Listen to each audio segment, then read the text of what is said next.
पूजा Mehta fan club में आप सबका स्वागत है। आज जानेंगे हिमा दास की कहानी।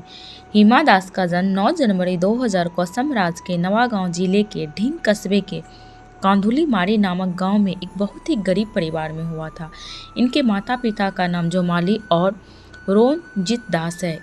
इनके पिताजी एक किसान थे जिनके पास मात्र 2 बीघा खेती बाड़ी करने लायक जमीन है, जिसमें वो अनाज सब्जी उगाकर परिवार का भी पेट पालते थे और बाजार में बेचकर घर का खर्च चलाते थे। घर में कुल मिलाकर 16 सदस्य रहते हैं, जिसमें हिमा दास के 5 भाई बहन हैं। उनका खेलों के प्रति शुरू से ही झुकाव था, जिस कारण उनका पढ़ाई में कभी मन नहीं लगता था। हिमा दास का बचपन से ही फुटबॉल के प्रति लगाव था और यही सपना भी, जिसके कारण वो अपने गांव और जिले के आसपास होने वाले छोटे मोटे फुटबॉल मैच लड़कों के साथ खेल लेती थी। फुटबॉल खेलते खेलते उनका दौड़ में स्टेमिना अच्छा हो गया था। बस उनकी यही प्रतिभा जवाहर नवोदय विद्यालय के शिक्षक शम्स उल हक ने पहचान ली और उन्हें एक धावक बनने की सलाह दी। और उन्हीं की सलाह पर हिमा दास ने एक धावक के रूप में अपना भविष्य बनाने की ठान ली। जब कोच निपुण दास ने एक धावक बनने का सफ़र शुरू किया तो उनके सामने कई चुनौतियां भी आईं। सबसे पहले तो उनके क्षेत्र में रोज़ दौड़ लगाने के लिए कोई रनिंग ट्रैक की सुविधा उपलब्ध नहीं थी, जिसके कारण उन्हें अपनी रनिंग प्रैक्टिस फुटबॉल के मैदान में करनी पड़ती थी।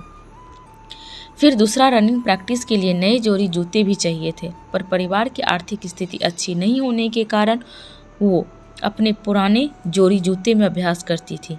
गांव में कई दिन तक बाढ़ का पानी भर जाता था, जिससे उनकी रनिंग प्रैक्टिस रुक जाती थी। वर्ष 2017 में गुवाहाटी में असम युवा कल्याण मंत्रालय के द्वारा आयोजित इंटर डिस्ट्रिक्ट कॉम्पिटिशन में उनकी मुलाकात अपने कोच निपुण दास से हुई, जहां उन्होंने 100 और 200 मीटर की रेस में हिस्सा लिया और सस्ते जूतों के साथ दौड़ते हुए प्रतियोगिता में प्रथम स्थान प्राप्त किया। बस यहीं से कोच निपुण दास ने उनकी इस प्रतिभा को और निखारने की सोच ली। इसके बाद कोच निपुण दास उनके घर पहुंचे और उनके परिवार से बात करके अपने खर्चे पर हिमा दास को गुवाहाटी में ट्रेनिंग देने लगे।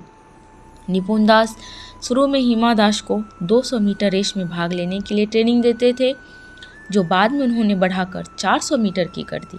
हिमा दास ने बैंकॉक में हुई एशियाई यूथ चैंपियनशिप की 200 मीटर रेस में 7वां स्थान प्राप्त किया था।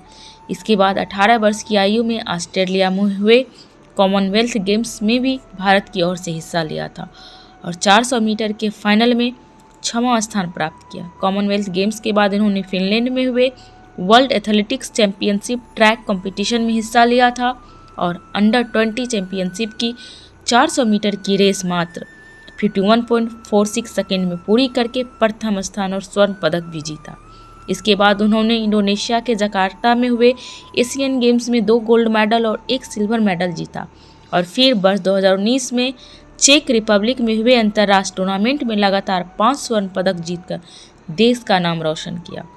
उनको राष्ट्रपति द्वारा भारत के लिए खेलों में जीते गए पदकों के लिए अर्जुन अवार्ड समेत कई अवार्ड भी मिले हैं। उम्मीद करती हूँ हिमा दास की कहानी आप सबको प्रेरित करेगी और लाइफ में आगे बढ़ने में मदद करेगी।